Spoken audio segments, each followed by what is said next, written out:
Welcome दोस्तों, स्वागत है आपका मेरे चैनल में आप तक डिजिटल में।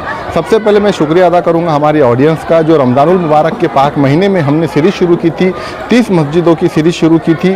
वो मस्जिदों को और हमें बहुत बहुत प्यार आपने दिया है, हमारी पूरी सीरीज़ आपने देखी है, इसके लिए आपका तहे दिल से शुक्रिया। और साथ ही में चलते चलते मैं जो स्पॉन्सर जिन्होंने हमको सपोर्ट किया, जिनके बिना ये सीरीज़ पूरी मुकम्मल करना मुमकिन नहीं था, उनका भी मैं बहुत बहुत तहे दिल से शुक्रिया अदा करूँगा। और ऐसी ही सीरीज़ हम आने वाले रमज़ान में इंशाअल्लाह आप तक के ज़रूर पहुँचाएँगे। जब तक कि हमें दीजिए इजाज़त और हमारे चैनल को लाइक, सब्सक्राइब और शेयर ज़रूर करें। मैं हूँ असगर अली। अस्सलाम वालेकुम रहमतुल्लाहि बरकातुहू। मेरा नाम इकबाल अहमद शरफुद्दीन है। ख्वाजा सैयद ज़ैनुद्दीन बाईस ख्वाजा रहमतुल्लाह अलैह के खादिम हैं हम और ये दरगाह कमेटी के इंतज़ामिया हैं, ज़िम्मेदार हैं। ये अकबरी मस्जिद जो है अल्हम्दुलिल्लाह ये तारीख़ी मस्जिद है। ये मस्जिद को 350 साल हो गए। ये औरंगज़ेब रहमतुल्लाह अलैह के फ़र्जंद हैं मोहम्मद आज़म शाह। इन्होंने अपनी माँ की याद में जब बीबी का मकबरा बनाने का इरादा करे तो वो इंजीनियरों से पहले ये मस्जिद तामीर कराए। और ये मस्जिद जो है 10 कमानों के अंदर है और डबल माली की मस्जिद है और ये काले पत्थर के अंदर है। और अकबरी मस्जिद इसलिए नाम है कि वो ज़माने में बड़ी मस्जिद के से मुराद से अकबरी मस्जिद है। और काले पत्थर में पूरे और डबल माले के अंदर है। मोहम्मद आज़म शाह ने जो ताजमहल के जो इंजीनियर थे, वो इंजीनियरों को बीबी का मकबरा बनाने के आसे लाए थे, तो सबसे पहले ये मस्जिद बनाए, फिर उसके बाद बीबी का मकबरे की तामीर कराए।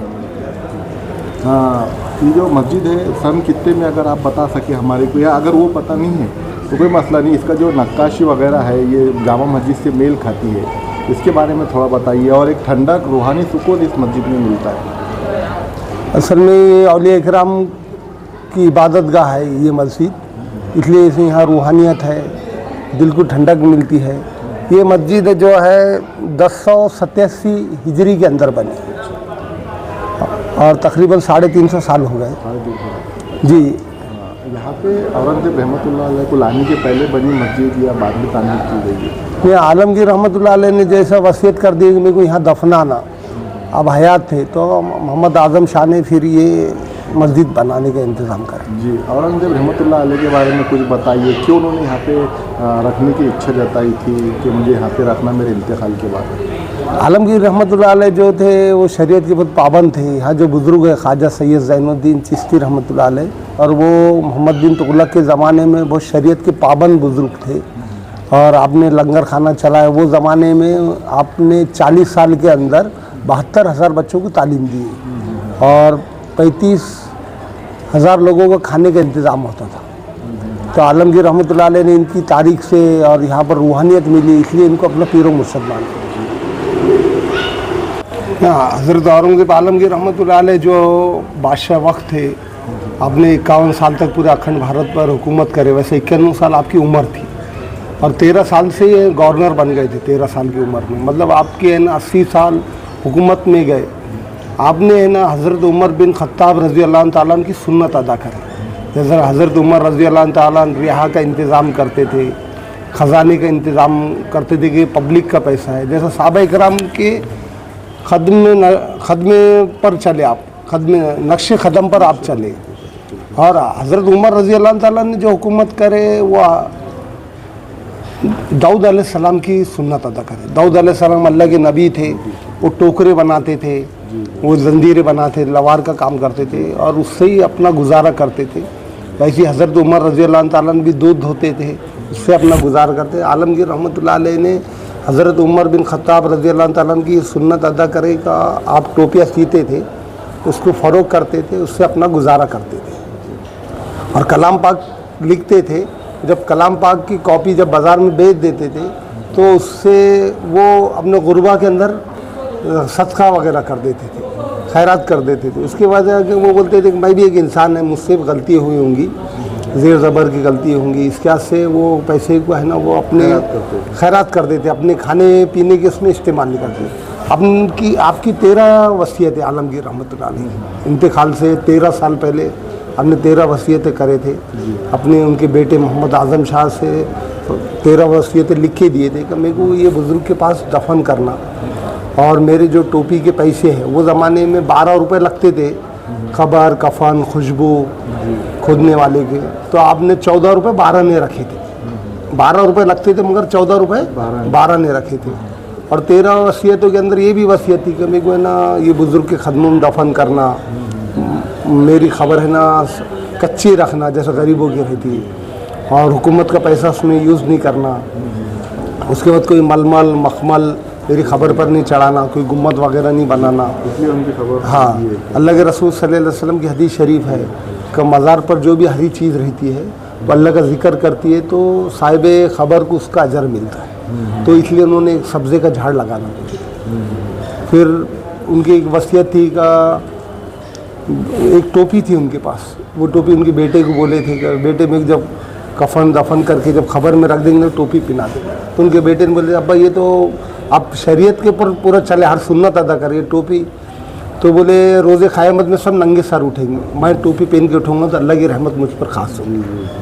मतलब इतना यकीन था, अल्लाह की रहमत के उम्मीदवार थे, इसीलिए उन्हें रहमतुल्लाह अलैह कहा। हाँ, रहमतुल्लाह अलैह, आलमगीर रहमतुल्लाह अलैह। जी अल्हम्दुलिल्लाह। अभी चलते हो, बहुत अच्छी मालूमात दी। थोड़ा सा एक आखिरी सवाल चलते चलते, थोड़ा ये जो दरगाह का ये जो पोर्शन है, ये आजू बाजू जो कमानी बनी हुई है, सामने भी हम कमानी देखते हैं, ये क्या है? ये मस्जिद का हिस्सा है या जो लोग बाहर से आते थे उनको ठहरने के लिए बनाया गया था? क्या है थोड़ा, और जिन्होंने बनाए हमें पता चला उनकी खबर भी यहीं पे मौजूद है, ऐसा थोड़ा चलते चलते बता दीजिए। ये जो खानखा दिखती है, कमाने दिखती, तो ये खानखा बोले तो वो ज़माने की यूनिवर्सिटी है। जैसे मैंने आपको बताएगा ख्वाजा ज़ैनुद्दीन शिराज़ी रहमतुल्लाह अलैह 40 साल यहाँ रहे। अब शिराज में पैदा हुए, निशापुर में तालीम हासिल करे, दिल्ली में आए तो मोहम्मद बिन तुगलक ने चीफ जस्टिस बनाया, काजी वक्त बनाया। दौलताबाद आए बाद आपने उससे इस्तीफ़ा दे दिया। आपको ऐसा लगा कि हुकूमत चलाने से ज़्यादा बेहतर है दीन का काम करे। सामने एक दरगाह बुरहानुद्दीन औलिया, इस्तीफ़ा दिए और ख्वाजा बुरहानुद्दीन औलिया से मुरीद हुए। और उसके बाद मोहम्मद बिन तुगलक ने आप बोला आप आले नबी औलाद अली है, मेरी हुकूमत से दूर हो गए आप। तो आप क्या करना चाहते हैं? बोले मैं यहाँ मदरसा चलाना चाहता हूँ। तो ये जो खानखा दिखती है एक यूनिवर्सिटी है ये, और ख्वाजा बुरहानुद्दीन औलिया की। इसमें 72,000 बच्चों ने तालीम हासिल करे, यहीं पढ़ाई होती है। ये इसकी खासियत ये कि 3-3 कमाना की है। 3 कमान बोले तो 1 क्लास, 3 कमान बोले तो 1 क्लास। तो दोनों खानखा के अंदर 3-3 कमानों की क्लास है। 72,000 बच्चों को तालीम दी है। आपको 14 ज़बानें आती थी, आपको अरब की भी ज़बानें आती थी, हिंदुस्तान की भी ज़बानें आती थी। तो ये खानखा वो ज़माने की यूनिवर्सिटी है। नहीं, यहाँ दक्खन की पहली यूनिवर्सिटी ये खुल्दाबाद शरीफ है, और दक्खन का सबसे पहला तर्जुमे वाला कलाम पाक भी खुल्दाबाद शरीफ फारसी के अंदर लिखा। 750 साल हो गए उसको। चलिए, आपको ये जो मस्जिद है ये 10 कमानों की है, और ये डबल माले की मस्जिद। इसके नीचू भी ये मस्जिद है जहाँ एतिकाफ वगैरह ज़िक्र वगैरह करते हैं। चलिए मेरे साथ आइए आप।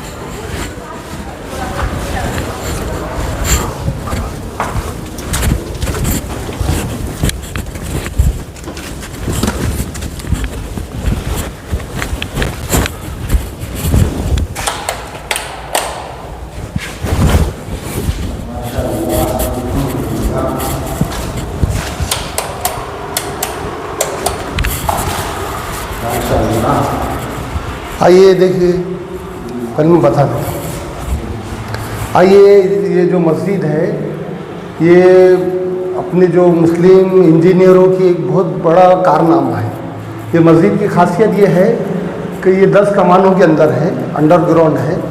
और इसके अंदर ख़ास बात ये है कि बाहर कभी गर्मी हुई तो ये मस्जिद के अंदर AC की जैसी सर्दी रहती है,